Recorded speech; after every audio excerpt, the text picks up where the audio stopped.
nom est Aristote Kavungu, donc je suis cette année président d'honneur du Salon du Livre Afro-Canadien, le SLAC, 2022. Donc je remercie donc toute l'équipe de m'avoir choisi comme président d'honneur et aussi d'avoir choisi un sujet qui me parle beaucoup, qui m'a toujours parlé en fait en tant qu'individu et aussi et surtout en tant qu'écrivain. Le mot lui-même d'identité est très complexe, ça je vous l'accorde. D'où les sujets d'ailleurs, d'où les thèmes de cette année qui est Explore ton identité, explorer. Donc ça veut dire qu'il y en a plusieurs identités. Mais je suis d'accord avec ça parce que l'identité, ce n'est pas un bloc monolithique, c'est quelque chose pour moi qui est pluriel. Qui est pluriel, c'est un peu comme les pages d'un livre qu'on est en train de tourner et à chaque page, on découvre quelque chose. À chaque page, on découvre quelque chose d'intéressant, de riche et on se découvre soi-même et peut-être on peut se réaliser le cas échéant. Quand je parle ici d'identité, je ne parle pas seulement de l'identité légale que j'appelle administrative, c'est-à-dire les noms, les prénoms, les noms des parents, les lieux où on est né, ainsi de suite. Je parle plutôt d'une identité qui est bien sûr personnelle, mais qui est également culturelle, sociale, linguistique, sexuelle, et puis etc. Ça a toujours été un débat. C'est quoi l'identité? Il y a pas mal d'acceptions du mot identité, mais on ne va pas s'attarder là-dessus. Nous, il va s'agir simplement de lancer le débat, de vous dire, d'explorer votre propre identité.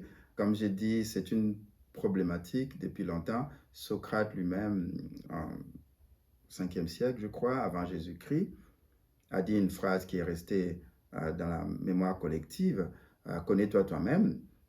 Alors les gens avaient interprété ça comme une invitation, en tout cas, à explorer son identité.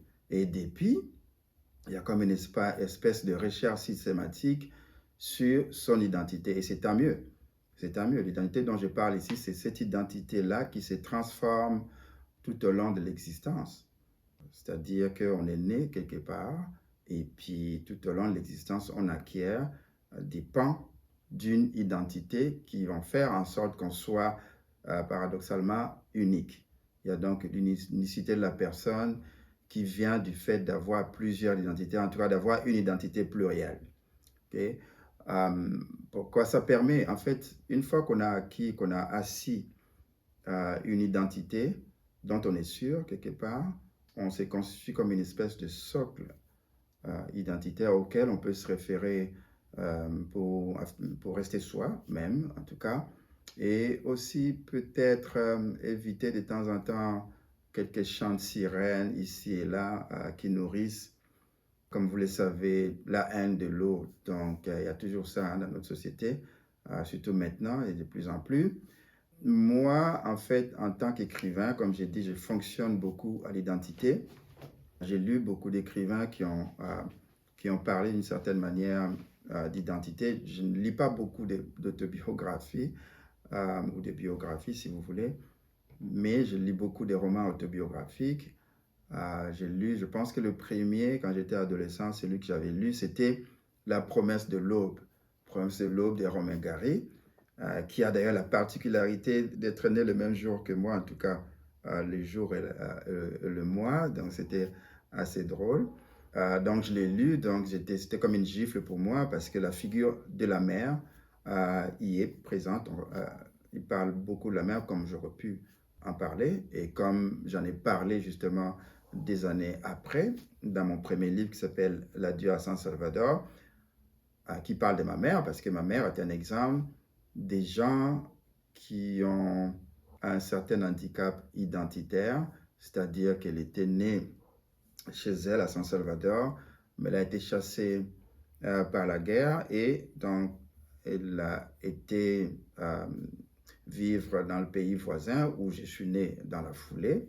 Et depuis, elle a toujours essayé de retourner dans son pays, peut-être pour y mourir, mais elle n'a pas pu, donc elle est restée, elle est morte et elle n'avait pas, faisait pas elle-même l'économie de ce débat-là. Elle en parlait tout le temps en disant qu'elle était une handicapée, si vous voulez, identitaire.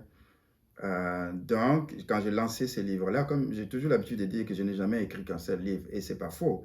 C'est pas faux parce que tous mes livres, en fait, je les considère comme chacun à leur manière des pans de mon identité que j'essaie chaque fois d'articuler, que ce soit le premier, comme j'ai dit, la à San Salvador, à l'avant-dernier, qui est mon père Boudarel et moi, qui porte sur mon père, c'est les pans de mon identité. J'en ai aussi moi-même plusieurs, comme je le dis souvent, donc je suis né au Congo, des parents qui avaient fui la guerre donc, au Congo, de l'Angola, et je suis allé étudier en France, où j'ai passé l'éclair de mon temps, un pays que j'avais adopté aussi, qui m'avait adopté aussi d'une certaine manière.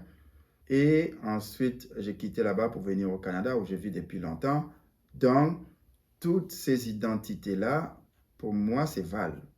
Ces identités-là, c'est Val.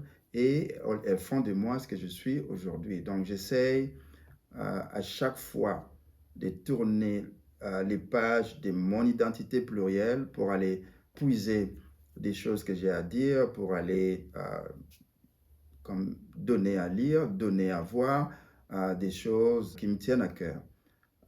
Donc voilà, donc notre identité est à la fois individuelle, mais elle existe aussi par rapport à la collectivité, par rapport à la communauté, et ça fait de nous des personnes uniques, un peu comme l'idiosyncrasie de quelqu'un. Donc je suis content que cette année, le SLAC a décidé, donc, a choisi comme thème Explore ton identité, parce que c'est un sujet vaste, vraiment vaste, il en est, et que les gens sont toujours en train d'explorer, évidemment. J'invite donc les gens à venir au Salon du Livre qui va se tenir du 27 au 31 octobre, parce qu'il y aura justement des écrivains qui seront là et chacun et chacune à leur manière vont parler également d'identité. Et voilà, donc je vous remercie et au plaisir de vous voir.